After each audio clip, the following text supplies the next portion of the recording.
Well, the calls started coming in this morning that the internet is broken. Well, it wasn't really the internet, it turns out, but Google was down, and it had impacted Google search along with YouTube and Gmail. So, for a lot of people that rely on Google services or Google search, it really would have appeared like the internet was broken. What happened? Well, we don't have all the details yet. They did get services restored within a few hours, which is always good. And it is a reminder, some of the benefits and some of the issues with cloud. You know, when you had all these services in-house, if your internet went down, you still couldn't get on the internet. Kind of the same thing with cloud. The difference being, of course, Google's got a whole lot of resources to throw at these problems when they occur to get back up. But you should always have a plan B in case your services aren't working. I heard from some folks today that, of course, their Google Calendar wasn't working. They couldn't get to their Google Docs. Now they're starting to have some thoughts about, okay, what do we do if we can't access these files? Should we have copies of these files locally and then sync them to Google? You know, so a lot of those kind of discussions are happening. Gonna be interesting because the last few days, there's been a lot of news about hacking events. So I've been warning for over a year that the bad guys have figured out that IT service providers are a rich target to attack, because if they can get into our tools, into our companies, they can then attack our clients. We saw a case of that this past weekend. A company called SolarWinds. They're a big software providing company. One of their platforms for remote managing systems apparently had been compromised during the year with two of their versions, which was allowing the hackers into corporate events or corporate entities. Microsoft has validated the claim. FireEye has also validated the situation. And FireEye, which happens to be a security company, by the way, was one of those that was impacted because SolarWinds software had been compromised. Now, who compromised it? Now, in this case, it's a group called EP89.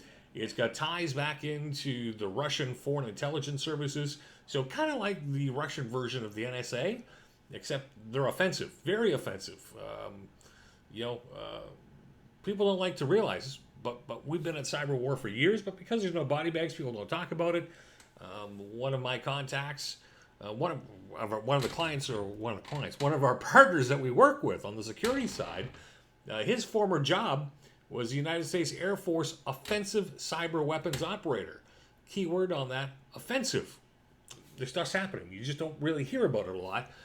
But now it's coming to the forefront, and it's really starting to impact companies. And you go, Scott, you're talking about big companies. They would never want into our stuff. Oh, wait.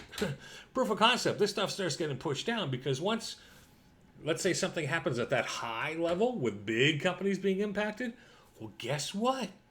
A whole bunch of other scammers, hackers, and organized crime go, oh, that worked for them? Wonder how they did that. And they start. So same idea.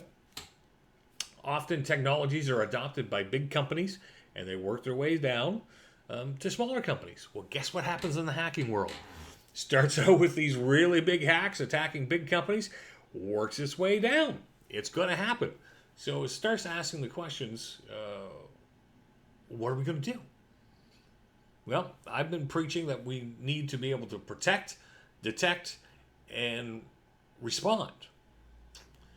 How do you do that when they're attacking your IT providers? Well, I'll tell you, for our company, not only do we carry errors and omissions, but we also carry third-party cybersecurity policies on it, just in case one of our vendors happens to get breached and the bad guys get in our systems and attack our clients. Now, we've got stuff in place to try to mitigate that and stop that, but, hey, I've always said if somebody is determined enough to get in, they're coming in. If NASA can spend $50 million in cybersecurity and still get breached, what can we as smaller companies do about it? Well, we do our best. And you try to put things in place, and you have multiple steps. So you want to be able to try to prevent, try to keep them out. You got to put stuff in place for that. But as we're learning with this SolarWinds situation, when that's been breached, you need to be able to see that there's some weird activity going on. So we happen to use a remote monitoring tool, similar to SolarWinds, different company. But anytime there's a remote connection, it's getting logged. Okay, so we can tell when people are actually connecting onto systems, when, what they've accessed, what they're doing. You got to have that insight so that you know if there's been a problem. You've got to be able to detect that there's something going wrong. So can your IT provider detect when something's gone wrong on your network? Very key. Do you know if they can detect? You got to ask that question. And then you got to be able to respond. You got to have something in place to actually go, oh yeah, this isn't right, and respond to it before something terrible can happen. And the shorter window you can make that, the better it is. Like, are we going to be able to keep everybody out all the time? No. It's bottom line. As I said, if they're really determined, they're coming in. So it becomes our responsibility to try to detect the problem and mitigate the problem by responding to it as quickly as possible to minimize the risk. So, back to the internet we go. Now that Google's back up, they've taught us a lesson. Start thinking about, okay, if you're reliant on cloud services, what do you do when it goes down? Do you have backup systems in place? Do you have other ways for your staff to be able to work? Can you work if those services go down? And what do you have in place to protect, detect, and respond when a cyber event occurs? And do you know if your partners in the software you're depending on have taken the steps to do that as well so that you stay protected? And what happens if something bad does happen? Do you have some follow-up recourses in place? Do you have cyber insurance? Does your vendor have cyber insurance? Things that you got to be thinking about, and think about it before it happens, because as they say, the worst time to run a fire drill is during the fire.